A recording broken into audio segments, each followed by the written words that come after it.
Good morning, good morning. Dito tayo ngayon sa Home Depot. Kung saan, ayan, namili tayo ng mga wood.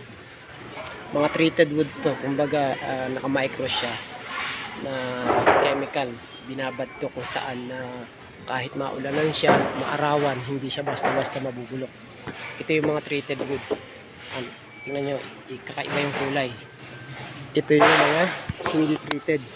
Puting-puti siya, napakagagaan.